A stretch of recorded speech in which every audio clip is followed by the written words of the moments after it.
Part 2. The Sea Cook. 7. I go to Bristol.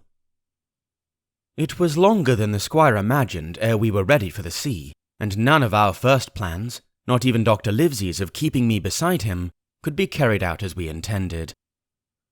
The doctor had to go to London for a physician to take charge of his practice. The squire was hard at work in Bristol, and I lived on at the Hall under the charge of old Redruth, the gamekeeper, almost a prisoner, but full of sea dreams and the most charming anticipations of strange islands and adventures. I brooded by the hour to gather over the map, all the details of which I well remembered. Sitting by the fire in the housekeeper's room, I approached that island in my fancy from every possible direction. I explored every acre of its surface. I climbed 1,000 times to that tall hill they call the Spyglass, and from the top enjoyed the most wonderful and changing prospects. Sometimes the isle was thick with savages with whom we fought, sometimes full of dangerous animals that hunted us. But in all my fancies, nothing occurred to me so strange and tragic as our actual adventures. So the weeks passed on, till one fine day there came a letter addressed to Dr. Livesey, with this addition: to be opened in the case of his absence by Tom Redruth or young Hawkins. Obeying this order, we found, or rather I found, for the gamekeeper was a poor hand at reading anything but print, the following important news. Old Anchor Inn, Bristol, March 1, 17. Dear Livesey, as I do not know whether you are at the Hall or still in London, I send this in double to both places. The ship is bought and fitted. She lies at anchor ready for sea. You never imagined a sweeter schooner. A child might sail her, 200 tons. Name Hispaniola. I got her through my old friend Blandley, who has proved himself throughout the most surprising trump. The admirable fellow literally slaved in my interest, and so, I may say, did everyone in Bristol, as soon as they got wind of the port we sailed for. Treasure, I mean. Redruth, said I, interrupting the letter, Dr. Livesey will not like that. The squire has been talking after all. Well, who's a better right? Growled the gamekeeper. A pretty rum go if squire ain't to talk for Dr. Livesey, I should think. At that, I gave up all attempts at commentary, and read straight on. Blandley himself found the Hispaniola, and by the most admirable management got her for the merest trifle. There is a class of men in Bristol monstrously prejudiced against Blandley. They go the length of declaring that this honest creature would do anything for money, that the Hispaniola belonged to him, and that he sold it me absurdly high. The most transparent calumnies. None of them dare, however, to deny the merits of the ship. So far there was not a hitch. The workpeople, to be sure, riggers and what not, were most annoyingly slow, but time cured that. It was the crew that troubled me. I wished a round score of men, in case of natives, buccaneers, or the odious French, and I had the worry of the deuce itself to find so much as half a dozen, till the most remarkable stroke of fortune brought me the very man that I required. I was standing on the dock, when by the merest accident I fell in talk with him. I found he was an old sailor, kept a public house, knew all the seafaring men in Bristol, had lost his health ashore, and wanted a good berth as cook to get to sea again. He had hobbled down there that morning, he said, to get a smell of the salt.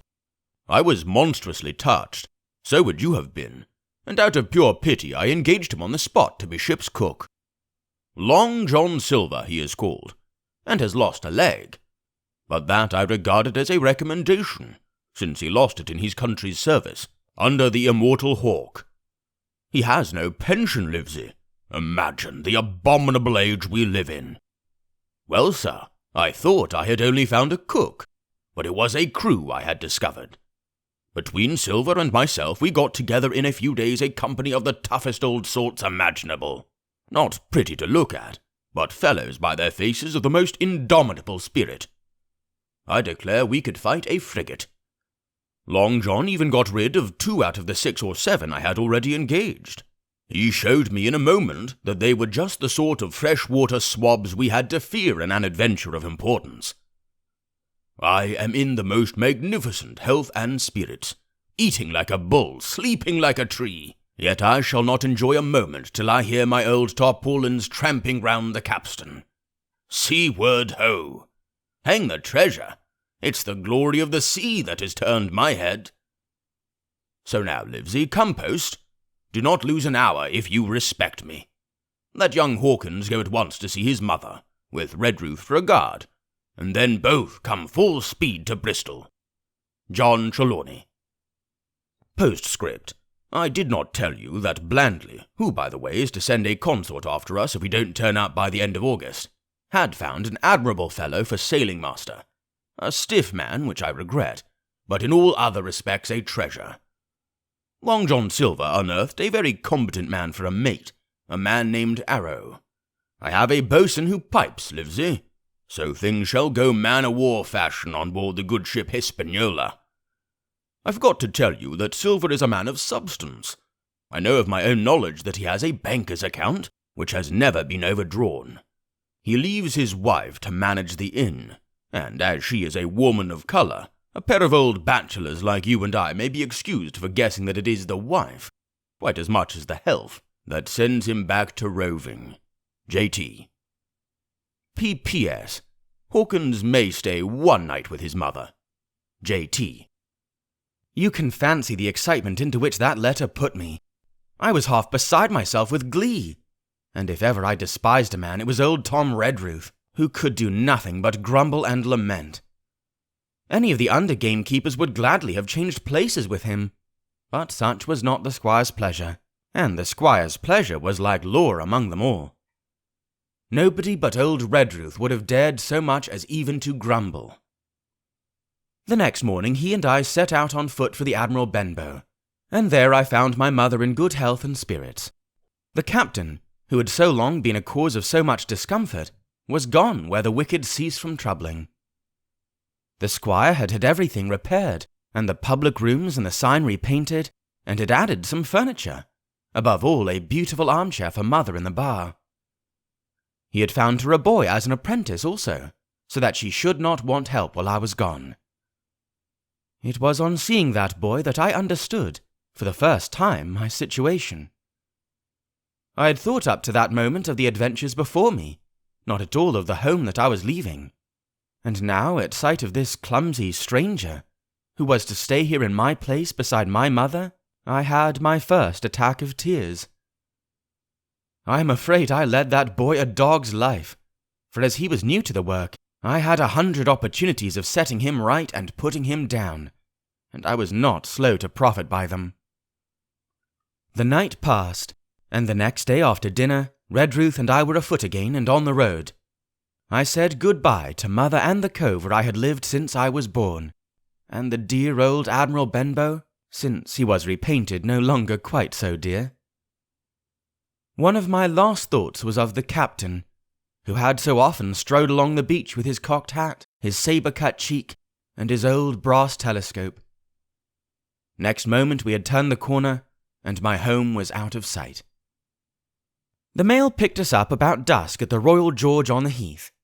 I was wedged in between Redruth and a stout old gentleman, and in spite of the swift motion and the cold night air, I must have dozed a great deal from the very first, and then slept like a log up hill and down dale through stage after stage, for when I was awakened at last, it was by a punch in the ribs, and I opened my eyes to find that we were standing still before a large building in a city street, and that the day had already broken a long time. "Where are we?" I asked. "Bristol," said Tom. "Get down." Mr. Trelawney had taken up his residence at an inn far down the docks to superintend the work upon the schooner. Thither we had now to walk, and our way, to my great delight, lay along the quays and beside the great multitude of ships of all sizes and rigs and nations. In one, sailors were singing at their work. In another, there were men aloft, high over my head, hanging to threads that seemed no thicker than a spider's. Though I had lived by the shore all my life, I seemed never to have been near the sea till then. The smell of tar and salt was something new. I saw the most wonderful figureheads that had all been far over the ocean. I saw besides many old sailors, with rings in their ears, and whiskers curled in ringlets, and tarry pigtails, and their swaggering, clumsy sea walk. And if I had seen as many kings or archbishops, I could not have been more delighted. And I was going to sea myself, to sea in a schooner, with a piping boatswain and pigtailed singing seamen, to sea, bound for an unknown island, and to seek for buried treasure. While I was still in this delightful dream, we came suddenly in front of a large inn and met Squire Trelawney, all dressed out like a sea officer in stout blue cloth, coming out of the door with a smile on his face and a capital imitation of a sailor's walk. "Here you are," he cried, "and the doctor came last night from London. Bravo! The ship's company complete." "Oh, sir," cried I, "when do we sail?" "Sail?" says he. "We sail tomorrow." 8. At the Sign of the Spyglass. When I had done breakfasting, the squire gave me a note addressed to John Silver at the Sign of the Spyglass, and told me I should easily find the place by following the line of the docks, and keeping a bright lookout for a little tavern with a large brass telescope for a sign. I set off, overjoyed at this opportunity to see more of the ships and seamen, and picked my way among a great crowd of people and carts and bales, for the dock was now at its busiest, until I found the tavern in question. It was a bright enough little place of entertainment. The sign was newly painted, the windows had neat red curtains, the floor was cleanly sanded. There was a street on each side and an open door on both, which made the large low room pretty clear to see in spite of clouds of tobacco smoke. The customers were mostly seafaring men, and they talked so loudly that I hung at the door, almost afraid to enter. As I was waiting, a man came out of a side room, and at a glance I was sure he must be Long John.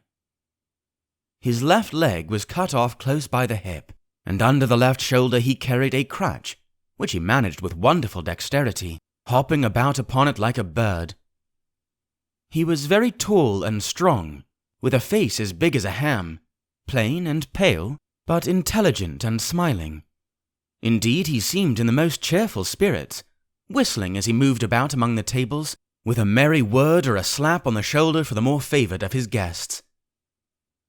Now, to tell you the truth, from the very first mention of Long John in Squire Trelawney's letter, I had taken a fear in my mind that he might prove to be the very one-legged sailor whom I had watched for so long at the old Benbow. But one look at the man before me was enough. I had seen the captain, and Black Dog, and the blind man Pew, and I thought I knew what a buccaneer was like. A very different creature, according to me, from this clean and pleasant-tempered landlord. I plucked up courage at once, crossed the threshold, and walked right up to the man where he stood, propped on his crutch, talking to a customer. "Mr. Silver, sir?" I asked, holding out the note. "Yes, my lad," said he. "Such is my name, to be sure. And who may you be?" And then, as he saw the squire's letter, he seemed to me to give something almost like a start. "Oh," said he quite loud, and offering his hand. "I see. You are our new cabin boy. Pleased I am to see you." And he took my hand in his large, firm grasp. Just then one of the customers at the far side rose suddenly and made for the door. It was close by him, and he was out in the street in a moment. But his hurry had attracted my notice, and I recognized him at glance. It was the tallow-faced man wanting 2 fingers, who had come first to the Admiral Benbow. "Oh," I cried, "stop him! It's Black Dog!" "I don't care 2 coppers who he is," cried Silver. "But he hasn't paid his score. Harry, run and catch him." One of the others who was nearest the door leapt up and started in pursuit. "If he were Admiral Hawke, he shall pay his score," cried Silver, and then relinquishing my hand. "Who did you say he was?" he asked. "Black what?" "Dog, sir," said I. "Has Mr. Trelawney not told you of the buccaneers? He was one of them." "So," cried Silver. "In my house? Ben, run and help Harry. One of those swabs, was he? Was that you drinking with him, Morgan? Step up here. The man whom he called Morgan, an old grey-haired, mahogany-faced sailor, came forward pretty sheepishly, rolling his quid. Now, Morgan, said Long John very sternly, you never clapped your eyes on that black dog before, did you now? Not I, sir, said Morgan with a salute. You didn't know his name, did you? No, sir. By the powers, Tom Morgan, it's as good for you, exclaimed the landlord. If you had been mixed up with a like of that, you would never have put another foot in my house, you may lay to that. And what was he saying to you? I don't rightly know, sir, answered Morgan. Do you call that a head on your shoulders or a blessed dead eye? Cried Long John. Don't rightly know, don't you? Perhaps you don't happen to rightly know who you was speaking to, perhaps. Come now, what was he jawing? Voyages, captains, ships? Pipe up, what was it? We was a-talking of keel-hauling, answered Morgan. Keel-hauling, was you? And a mighty suitable thing too, and you may lay to that. Get back to your place for a lubber, Tom.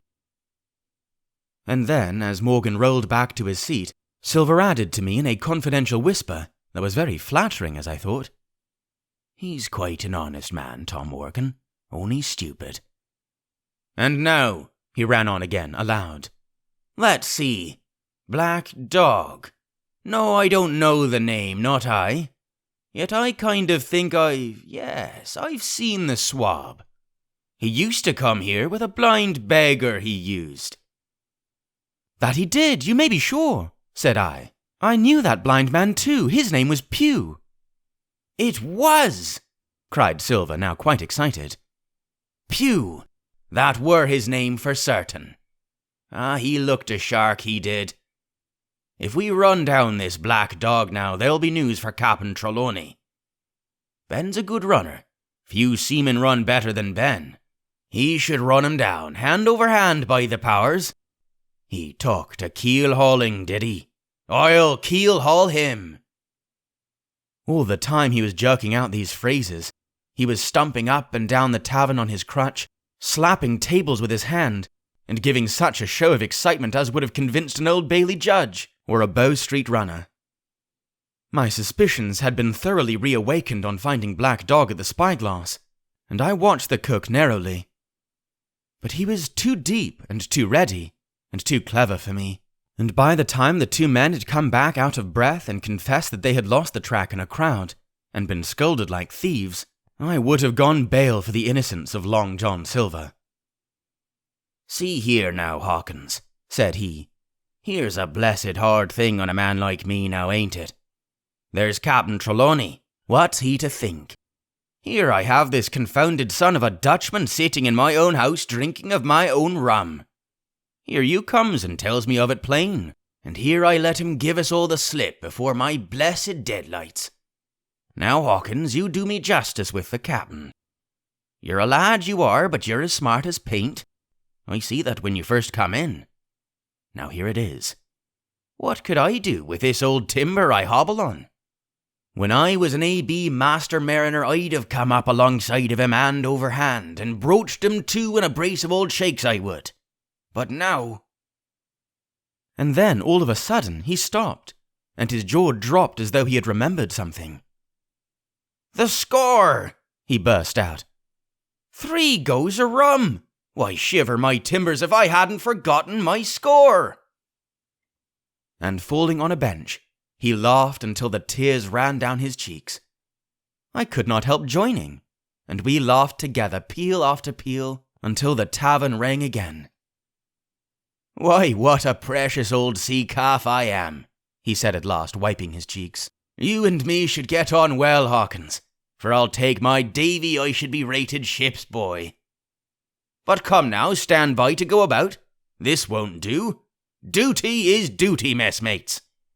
I'll put on my old cockerel hat and step along of you to Captain Trelawney and report this here affair. For mind you, it's serious, young Hawkins, and neither you nor me's come out of it with what I should make so bold as to call credit. Nor you neither, says you. Not smart. None the pair of us smart. But dash my buttons, that was a good un about my score." And he began to laugh again, and that so heartily that though I did not see the joke as he did, I was again obliged to join him in his mirth. On our little walk along the quays, he made himself the most interesting companion, telling me about the different ships that we passed by, their rig, tonnage, and nationality, explaining the work that was going forward, how one was discharging, another taking in cargo, and a third making ready for sea, and every now and then telling me some little anecdote of ships or seamen, or repeating a nautical phrase till I had learned it perfectly. I began to see that here was one of the best of possible shipmates. When we got to the inn, the squire and Dr. Livesey were seated together, finishing a quart of ale with a toast in it, before they should go aboard the schooner on a visit of inspection. Long John told the story from first to last, with a great deal of spirit and the most perfect truth. "That was how it were now, weren't it, Hawkins?" he would say now and again, and I could always bear him entirely out. The two gentlemen regretted that Black Dog had got away, but we all agreed there was nothing to be done, and after he had been complimented, Long John took up his crutch and departed. "All hands aboard by 4 this afternoon," shouted the squire after him. "Aye, aye, sir," cried the cook in the passage. "Well, squire," said Dr. Livesey, "I don't put much faith in your discoveries as a general thing, but I will say this. John Silver suits me." "The man's a perfect trump," declared the squire. "And now," added the doctor, "Jim may come on board with us, may he not?" "To be sure he may," says squire. "Take your hat, Hawkins, and we'll see the ship." 9. Powder and Arms. The Hispaniola lay some way out, and we went under the figureheads and round the sterns of many other ships, and their cables sometimes grated underneath our keel, and sometimes swung above us. At last, however, we got alongside, and were met and saluted as we stepped aboard by the mate, Mr. Arrow, a brown old sailor with earrings in his ears and a squint. He and the squire were very thick and friendly, but I soon observed that things were not the same between Mr. Trelawney and the captain. This last was a sharp-looking man who seemed angry with everything on board, and was soon to tell us why, for we had hardly got down into the cabin when a sailor followed us. "Captain Smollett, sir, axing to speak with you," said he. "I'm always at the captain's orders. Show him in," said the squire. The captain, who was close behind his messenger, entered at once and shut the door behind him. "Well, Captain Smollett, what have you to say? All well, I hope? All ship shape and seaworthy?" "Well, sir," said the captain, "better speak plain, I believe, even at the risk of offence. I don't like this cruise, I don't like the men, and I don't like my officer. That's short and sweet." "Perhaps, sir, you don't like the ship?" inquired the squire, very angry as I could see. "I can't speak to that, sir, not having seen her trade," said the captain. "She seems a clever craft. More I can't see." "Possibly, sir, you may not like your employer either," says the squire. But here Dr. Livesey cut in. "Stay a bit," said he. "Stay a bit. No use of such questions as that but to produce ill feeling. The captain has said too much or he has said too little, and I'm bound to say that I require an explanation of his words. You don't, you say, like this cruise. Now why?" "I was engaged, sir, on what we call sealed orders, to sail this ship for that gentleman where he should bid me," said the captain. "So far, so good. But now I find that every man before the mast knows more than I do. I don't go that far now. Do you?"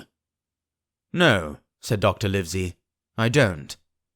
"Next," said the captain, "I learn we are going after treasure. Hear it from my own hands, mind you. Now, treasure is ticklish work. I don't like treasure voyages on any account, and I don't like them above all when they are secret, and when, begging your pardon, Mr. Trelawney, The secret has been told to the parrot." "Silver's parrot?" asked the squire. "It's a way of speaking," said the captain. "Blabbed, I mean. It's my belief neither of you gentlemen know what you are about, but I'll tell you my way of it. Life or death, and a close run." "That is all clear, and I dare say true enough," replied Dr. Livesey. "We take the risk, but we are not so ignorant as you believe us. Next, you say you don't like the crew. Are they not good seamen?" "I don't like them, sir," returned Captain Smollett. "and I think I should have had the choosing of my own hands, if you go to that." "Perhaps you should," replied the doctor. "My friend should perhaps have taken you along with him. But the slight, if there be one, was unintentional. And you don't like Mr. Arrow?" "I don't, sir. I believe he's a good seaman, but he's too free with the crew to be a good officer. A mate should keep himself to himself. Shouldn't drink with the men before the mast." "Do you mean he drinks?" cried the squire. "No, sir," replied the captain. "Only that he's too familiar." "Well now, and the short and long of it, Captain?" asked the doctor. "Tell us what you want."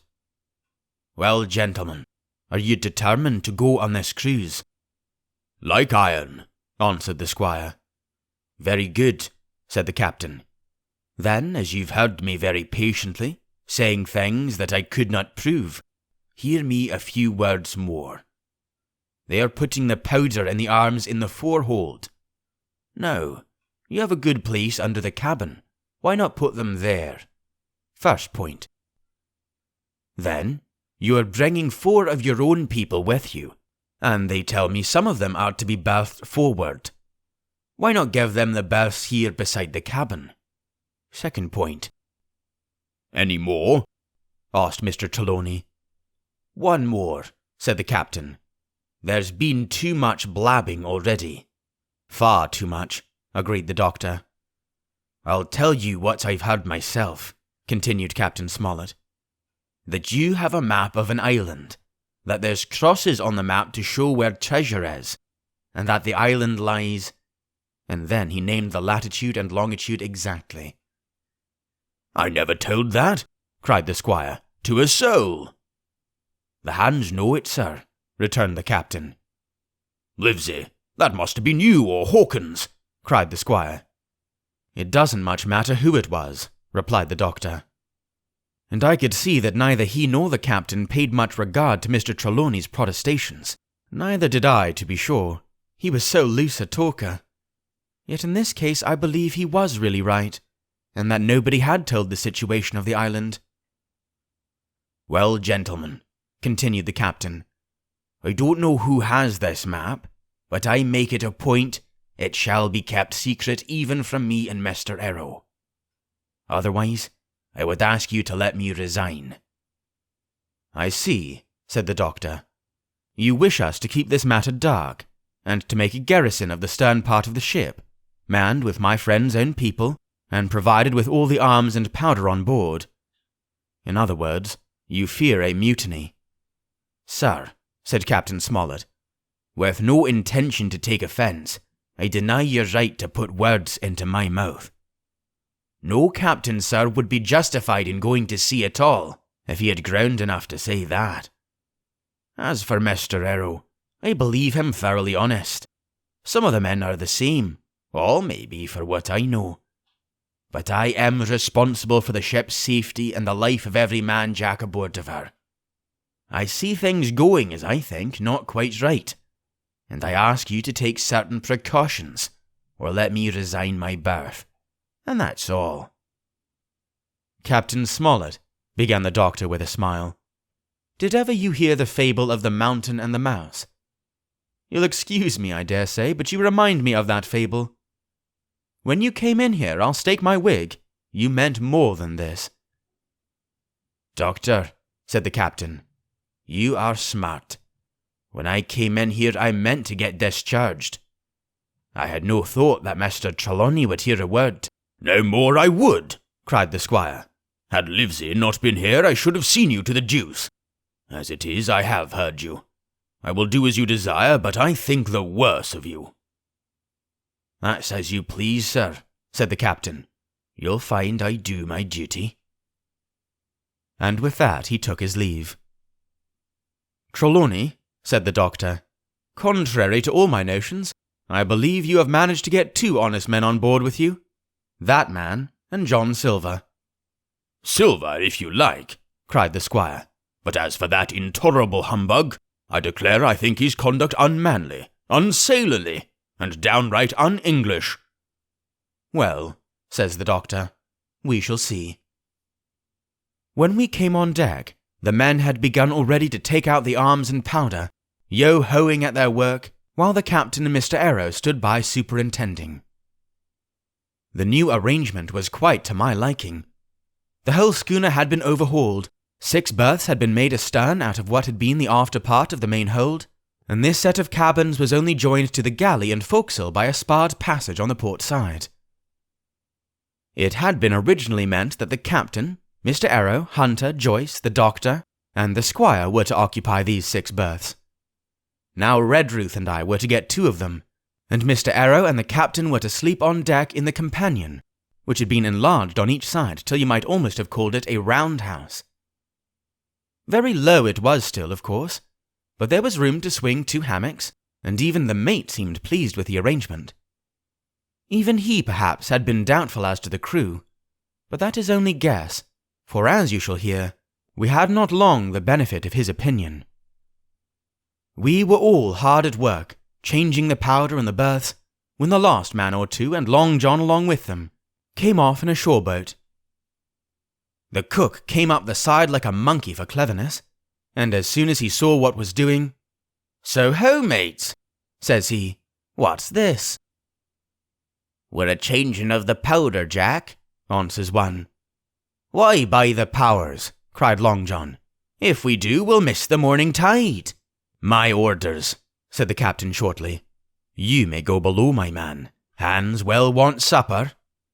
"Aye, aye, sir," answered the cook, and touching his forelock he disappeared at once in the direction of his galley. "That's a good man, Captain," said the doctor. "Very likely, sir," replied Captain Smollett. "Easy with that man, easy," he ran on to the fellows who were shifting the powder, and then suddenly observing me examining the swivel we carried amidships, a long brass 9. "Here's you, ship's boy," he cried. "Out of that! Off with you to the cook and get some work." And then, as I was hurrying off, I heard him say quite loudly to the doctor, "I'll have no favourites on my ship." I assure you, I was quite of the squire's way of thinking, and hated the captain deeply. 10. The Voyage. All that night we were in a great bustle getting things stowed in their place, and boatfuls of the squire's friends, Mr. Blandley and the like, coming off to wish him a good voyage and a safe return. We never had a night at the Admiral Benbow when I had half the work, and I was dog-tired when, a little before dawn, the boatswain sounded his pipe and the crew began to man the capstan bars. I might have been twice as weary, yet I would not have left the deck. All was so new and interesting to me. The brief commands, the shrill note of the whistle, the men bustling to their places in the glimmer of the ship's lanterns. "Now, Barbecue, tip us a stave," cried one voice. "The old one," cried another. "Aye, aye, mates," said Long John, who was standing by with his crutch under his arm, and at once broke out in the air and words I knew so well. 15 men on the dead man's chest. And then the whole crew bore chorus, "Yo ho ho and a bottle of rum." And at the third ho, drove the bars before them with a will.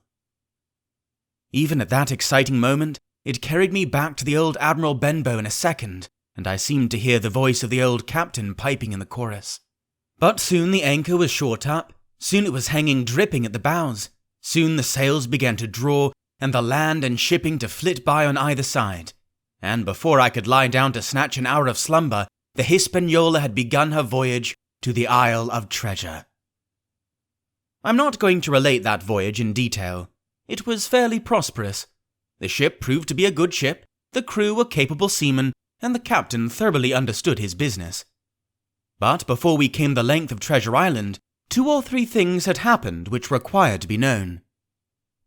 Mr. Arrow, first of all, turned out even worse than the captain had feared. He had no command among the men, and people did what they pleased with him. But that was by no means the worst of it, for after a day or 2 at sea he began to appear on deck with hazy eye, red cheeks, stuttering tongue, and other marks of drunkenness. Time after time he was ordered below in disgrace. Sometimes he fell and cut himself. Sometimes he lay all day long in his little bunk at one side of the companion. Sometimes for a day or 2 he would be almost sober and attend to his work at least passably. In the meantime, we could never make out where he got the drink. That was the ship's mystery. Watch him as we pleased, we could do nothing to solve it. And when we asked him to his face, he would only laugh if he were drunk, and if he were sober, deny solemnly that he ever tasted anything but water. He was not only useless as an officer and a bad influence amongst the men, but it was plain that at this rate he must soon kill himself outright. So nobody was much surprised, nor very sorry, when one dark night, with a head sea, he disappeared entirely, and was seen no more. "Overboard," said the captain. "Well, gentlemen, that saves the trouble of putting him in irons." But there we were without a mate, and it was necessary, of course, to advance one of the men. The boatswain, Job Anderson, was the likeliest man aboard, and though he kept his old title, he served in a way as mate. Mr. Trelawney had followed the sea, and his knowledge made him very useful, for he often took a watch himself in easy weather. And the coxswain, Israel Hams, was a careful, wily old experienced seaman who could be trusted at a pinch with almost anything. He was a great confidant of Long John Silver, and so the mention of his name leads me on to speak of our ship's cook, Barbecue, as the men called him. Aboard ship he carried his crutch by a lanyard round his neck, to have both hands as free as possible. It was something to see him wedge the foot of the crutch against a bulkhead, and propped against it, yielding to every movement of the ship, get on with his cooking like someone safe ashore. Still more strange was it to see him in the heaviest of weather cross the deck. He had a line or 2 rigged up to help him across the widest spaces. Long John's earrings they were called, and he would hand himself from one place to another, now using the crutch, now trailing it alongside by the lanyard, as quickly as another man could walk. Yet some of the men who had sailed with him before expressed their pity to see him so reduced. "He's no common man, Barbecue," said the coxswain to me. "He had good schooling in his young days, and can speak like a book when so minded. And brave, a lion's nothing alongside of Long John. I seen him grapple 4 and knock their heads together, him unarmed." All the crew respected and even obeyed him. He had a way of talking to each and doing everybody some particular service. To me he was unweariedly kind, and always glad to see me in the galley, which he kept as clean as a new pin, the dishes hanging up burnished, and his parrot in a cage in one corner. "Come away, Hawkins," he would say. "Come and have a yarn with John. Nobody more welcome than yourself, my son. Sit you down and hear the news. Here's Captain Flint. I calls my parrot Captain Flint after the famous buccaneer. Here's Captain Flint predicting success to our voyage. Wasn't you, Captain?" And the parrot would say with great rapidity, "Pieces of 8, pieces of 8, pieces of 8, till you wondered that it was not out of breath, or till John threw his handkerchief over the cage.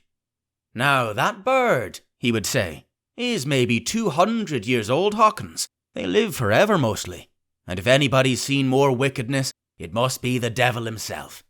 She's sailed with England, the great Captain England, the pirate. She's been at Madagascar, and at Malabar, and Suriname, and Providence, and Portobello. She was at the fishing up of the wrecked plate ships. It's there she learned pieces of 8, and little wonder. 350,000 of 'em, Hawkins. She was at the boarding of the Viceroy of the Indies out of Goa, she was. And to look at her, you would think she was a babby. But you smelt powder, didn't you, Captain?" "Stand by to go about," the parrot would scream. "Ah, she's a handsome craft, she is," the cook would say, and give her sugar from his pocket. And then the bird would peck at the bars and swear straight on, passing belief for wickedness. "There," John would add, "you can't touch pitch and not be mucked, lad. Here's this poor old innocent bird of mine swearing blue fire, and none the wiser, you may lay to that. She would swear the same in a manner of speaking before chaplain, and John would touch his forelock with a solemn way he had that made me think he was the best of men. In the meantime, the squire and Captain Smollett were still on pretty distant terms with one another. The squire made no bones about the matter. He despised the captain. The captain, on his part, never spoke but when he was spoken to, and then sharp and short and dry, and not a word wasted. He owned, when driven into a corner, that he seemed to have been wrong about the crew, that some of them were as brisk as he wanted to see, and all had behaved fairly well. As for the ship, he had taken a downright fancy to her. "Shall lie a point nearer the wind than a man has a right to expect of his own married wife, sir. But," he would add, "all I say is, we're not home again, and I don't like the cruise." The squire at this would turn away and march up and down the deck, chin in air. "A trifle more of that man," he would say, "and I shall explode." We had some heavy weather, which only proved the qualities of the Hispaniola. Every man on board seemed well content, and they must have been hard to please if they had been otherwise, for it is my belief that there was never a ship's company so spoiled since Noah put to sea. Double grog was going on the least excuse. There was duff on odd days, as for instance if the squire heard it was any man's birthday, and always a barrel of apples standing broached in the waist for anyone to help himself that had a fancy. "Never knew good come of it yet," the captain said to Dr. Livesey. "Spoil forecastle hands make devils, that's my belief." But good did come of the apple barrel, as you shall hear, for if it had not been for that, we should have had no note of warning, and might all have perished by the hand of treachery. This was how it came about. We had run up the trades to get the wind of the island we were after. I am not allowed to be more plain, and now we were running down for it with a bright lookout day and night. It was about the last day of our outward voyage by the largest computation. Sometime that night, or at latest before noon of the morrow, we should sight the Treasure Island. We were heading south-southwest and had a steady breeze abeam and a quiet sea. The Hispaniola rolled steadily, dipping her bowsprit now and then with a whiff of spray. All was drawing alow and aloft. Everyone was in the bravest spirits, because we were now so near an end of the first part of our adventure. Now, just after sundown, when all my work was over and I was on my way to my berth, it occurred to me that I should like an apple. I ran on deck. The watch was all forward, looking out for the island. The man at the helm was watching the luff of the sail and whistling away gently to himself, and that was the only sound, excepting the swish of the sea against the bows and around the sides of the ship. In I got bodily into the apple barrel, and found there was scarce an apple left. But sitting down there in the dark, what with the sound of the waters and the rocking movement of the ship, I had either fallen asleep or was on the point of doing so, when a heavy man sat down with rather a clash close by. The barrel shook as he leaned his shoulders against it, and I was just about to jump up, when the man began to speak. It was Silver's voice, and before I had heard a dozen words, I would not have shown myself for all the world, but lay there, trembling and listening in the extreme of fear and curiosity, for from these dozen words I understood that the lives of all the honest men aboard depended upon me alone. 11. What I heard in the apple barrel. "No, not I," said Silver. "Flint was captain. I was quartermaster along of my timber leg. The same broadside I lost my leg, old Pew lost his deadlights.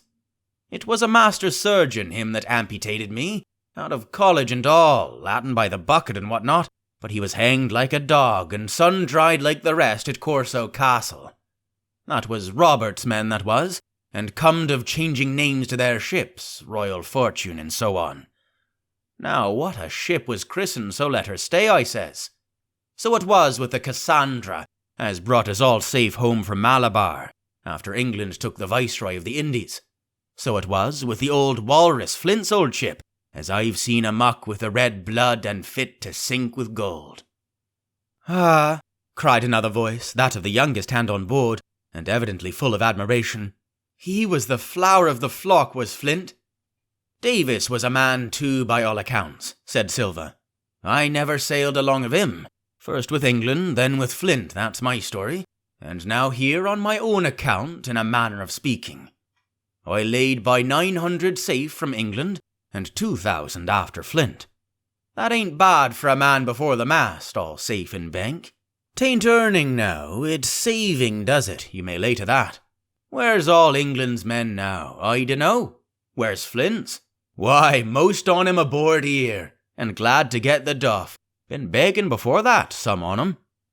Old Pugh, as had lost his sight, and might have thought shame, spends £1,200 in a year, like a lord in Parliament. Where is he now? Well, he's dead now and under hatches, but for 2 years before that, shiver my timbers, the man was starving. He begged and he stole, and he cut throats and starved at that, by the powers. Well, it ain't much use after all, said the young seaman.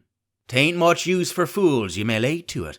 That, nor nothing, cried Silver. But now, you look here, you're young, you are, but you're as smart as paint.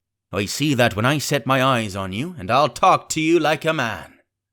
You may imagine how I felt when I heard this abominable old rogue addressing another in the very same words of flattery as he had used to myself. I think if I had been able, that I would have killed him through the barrel. Meantime he ran on, little supposing he was overheard. Here it is about gentlemen of fortune. They lives rough, and they risk swinging, but they eat and drink like fighting cocks, and when a cruise is done, why, it's hundreds of pounds instead of hundreds of farthings in their pockets. Now, the most goes for rum and a good fling, and to sea again in their shirts. But that's not the course I lay. I puts it all away, some here, some there, and none too much anywheres, by reason of suspicion. I'm 50, mark you. Once back from this cruise, I set up gentlemen in earnest. Time enough too, says you. Ah, but I've lived easy in the meantime, never denied myself a nothing heart desires, and slept soft and ate dainty all my days but when at sea. And how did I begin? Before the mast, like you. Well, said the other, but all the other money's gone now, ain't it? You daren't show face in Bristol after this. Why, where might you suppose it was? Asked Silver derisively. At Bristol, in banks and places, answered his companion. It were, said the cook. It were when we weighed anchor. But my old missus has it all by now. And the spyglass is sold, lease and goodwill and rigging, and the old girl's off to meet me. I would tell you where, for I trust you, but it'd make jealousy among the mates. And can you trust your missus? Asked the other. Gentlemen of fortune, returned the cook, usually trust little among themselves, and right they are, you may lay to it. But I have a way with me, I have. When a mate brings a slip on his cable, one as knows me, I mean, it won't be in the same world with old John. There was some that was feared of Pugh, and some that was feared of Flint. But Flint his own self was feared of me. Feared he was, and proud. They was the roughest crew afloat, was Flint's. The devil himself would have been feared to go to sea with them. Well now, I tell you, I'm not a boasting man, and you seen yourself how easy I keep company. But when I was quartermaster, lambs wasn't the word for Flint's old buccaneers. Ah, you may be sure of yourself in old John's ship. Well, I tell you now, replied the lad, I didn't half a quarter like the job till I had this talk with you, John. But there's my hand on it now. And a brave lad you were, and smart too, answered Silver, shaking hands so heartily that all the barrel shook, and a finer figurehead for a gentleman of fortune I never clapped my eyes on. By this time I had begun to understand the meaning of their terms. By a gentleman of fortune they plainly meant neither more nor less than a common pirate, and the little scene that I had overheard was the last act in the corruption of one of the honest hands, perhaps of the last one left aboard. But on this point I was soon to be relieved, for Silver giving a little whistle, a third man strolled up and sat down by the party. Dick Square, said Silver. Oh, I know Dick was square, returned the voice of the coxswain Israel Hands. He's no fool is Dick. And he turned his quid and spat. But look here, he went on. Here's what I want to know, Barbecue. How long are we a-going to stand off and on like a blessed bumboat? I've had almost enough of Captain Smollett. He's hazed me long enough, by thunder. I want to go into that cabin, I do. I want their pickles and wines and that. Israel, said Silver, Your head ain't much account, nor ever was. But you're able to hear, I reckon. Leastways your ears is big enough. Now here's what I say. You'll berth forward and you'll live hard and you'll speak soft and you'll keep sober till I give the word. And you may lay to that, my son. Well, I don't say no, do I? Growled the coxswain. What I say is when. That's what I say. When, by the powers, cried Silver. Well now, if you want to know, I'll tell you when. The last moment I can manage, and that's when. Here's a first-rate seaman, Captain Smollett, sails the blessed ship for us. Here's this squire and doctor with a map and such. I don't know where it is, do I? No more do you, says you. Well then, I mean this squire and doctor shall find the stuff and help us to get it aboard, by the powers. Then we'll see. If I was sure of you all, sons of double Dutchmen, I'd have Captain Smollett navigate us halfway back again before I struck. Why, we're all seamen aboard here, I should think, said the lad Dick. We're all forecastle hands, you mean, snapped Silver. We can steer a course, but who's to set one? That's what all you gentlemen split on first and last. If I had my way, I'd have Captain Smollett work us back into the trades at least. Then we'd have no blessed miscalculations and a spoonful of water a day. But I know the sort you are. I'll finish with him at the island as soon as the blunt's on board, and a pity it is. But you're never happy till you're drunk. Split my sides, I have a sick heart to sail with the likes of you. Easy all, Long John, cried Israel. Who's a crossin' of you? Why, how many tall ships, think ye now, have I seen laid aboard? And how many brisk lads drying in the sun at Execution Dock? Cried Silver. And all for this same hurry and hurry and hurry. You hear me? I seen a thing or two at sea, I have. If you would only lay your course, and a pint to windward, you would ride in carriages, you would. But not you, I know you. You'll have your mouthful of rum tomorrow and go hang. Everybody knowed you was a kind of a chapling, John, but there's others as get hand and steer as well as you, said Israel. They liked a bit of fun, they did. They wasn't so high and dry nohow, but took their fling like jolly companions, every one. So, says Silver. Well, and where are they now? Pugh was that sort, and he died a beggar man. Flint was, and he died of rum at Savannah. Ah, they was a sweet crew, they was. Only where are they?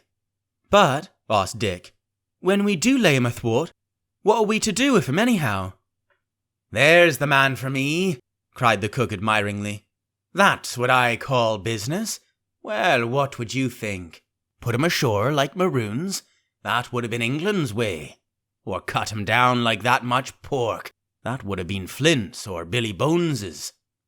Billy was the man for that, said Israel. Dead men don't bite, says he. Well, he's dead now himself. He knows the long and short on it now. And if ever a rough hand came to port, it was Billy. Right you are, said Silver, rough and ready. But mark you here, I'm an easy man. I'm quite the gentleman, says you. But this time it's serious. Duty is duty, mates. I give my vote. Death. When I'm in Parliament and riding in my coach, I don't want none of these sea lawyers in the cabin a-comin' home unlooked for, like the devil at prayers. Wait is what I say, but when the time comes, why, let her rip. John, cries the coxswain, you're a man. You'll say so, Israel, when you see, said Silver. Only one thing I claim. I claim Trelawney. I'll wring his calf's head off his body with these hands, Dick, he added, breaking off. You just jump up like a sweet lad and get me an apple to wet my pipe like. You may fancy the terror I was in. I should have leapt out and run for it if I had found the strength, but my limbs and heart alike misgave me. I heard Dick begin to rise, and then someone seemingly stopped him, and the voice of Hans exclaimed, Oh, stow that. Don't you get suckin' of that bilge, John. Let's have a go of the rum. Dick, said Silver, I trust you. I have a gauge on the keg, mind. There's the key. You fill a pannikin and bring it up. Terrified as I was, I could not help thinking to myself that this must have been how Mr. Arrow got the strong waters that destroyed him. Dick was gone but a little while, and during his absence Israel spoke straight on in the cook's ear. It was but a word or two that I could catch, and yet I gathered some important news, for besides other scraps that tended to the same purpose, this whole clause was audible. Not another man of them'll join. Hence, there were still faithful men on board. When Dick returned, one after another of the trio took the pannikin and drank. One to luck, another with, "Here's to old Flint," and Silver himself saying in a kind of song, "Here's to ourselves, and hold your luff, plenty of prizes and plenty of duff." Just then a sort of brightness fell upon me in the barrel, and looking up I found the moon had risen and was silvering the mizzen-top and shining white on the luff of the foresail, and almost at the same time the voice of the lookout shouted, "Land ho!" 12. Council of War.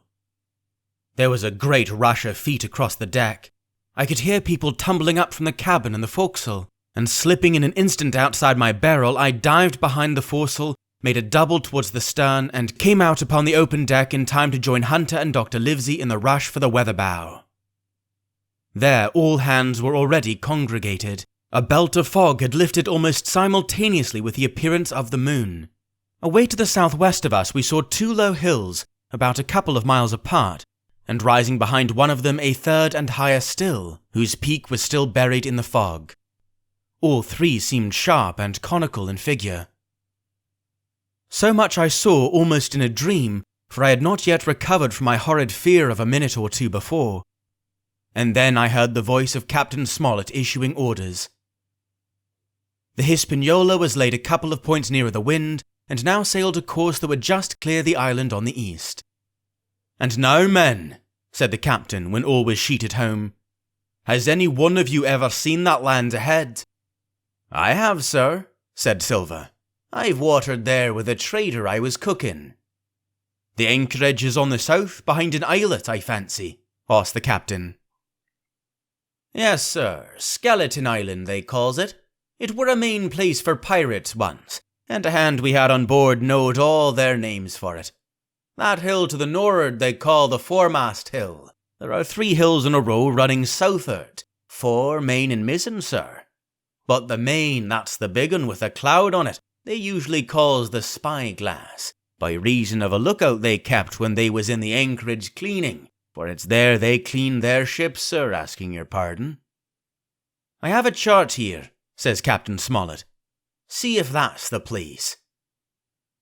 Long John's eyes burned in his head as he took the chart, but by the fresh look of the paper I knew he was doomed to disappointment. This was not the map we found in Billy Bones's chest, but an accurate copy, complete in all things, names and heights and soundings, with the single exception of the red crosses and the written notes.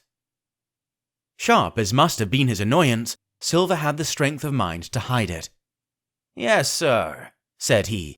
"This is the spot, to be sure, and very prettily drawed out.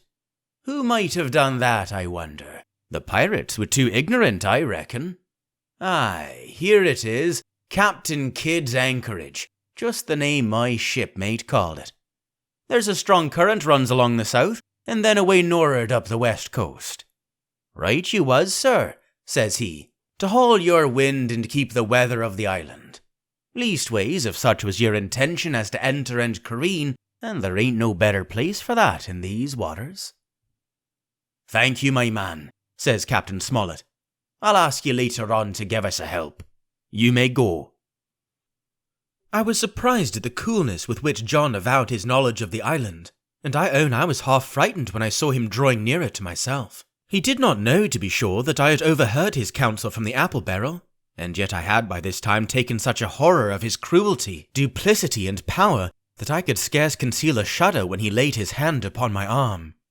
"Ah," says he, "this here is a sweet spot, this island, a sweet spot for a lad to get ashore on.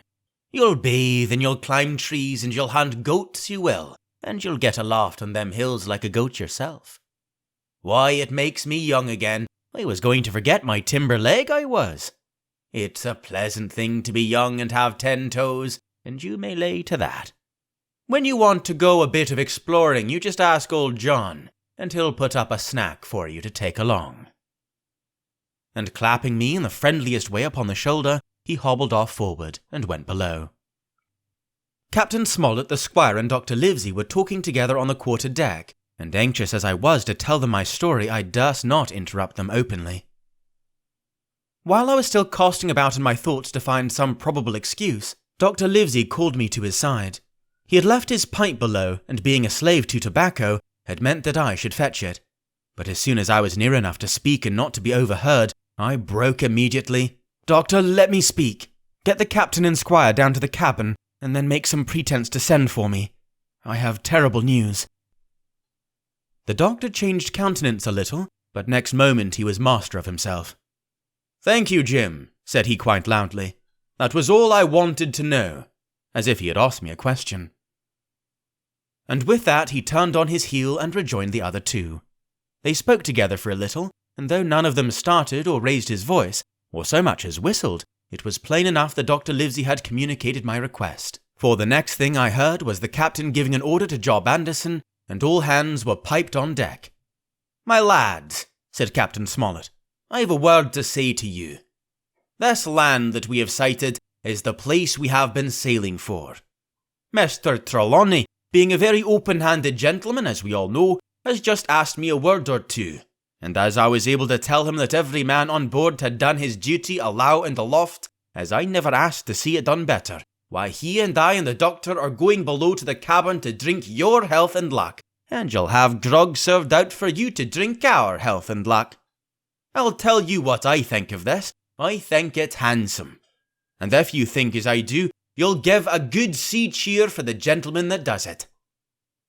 The cheer followed. That was a matter of course, but it rang out so full and hearty that I confess I could hardly believe these same men were plotting for our blood. "One more cheer for Captain Smollett," cried Long John when the first had subsided. And this also was given with a will. On the top of that, the three gentlemen went below, and not long after, word was sent forward that Jim Hawkins was wanted in the cabin.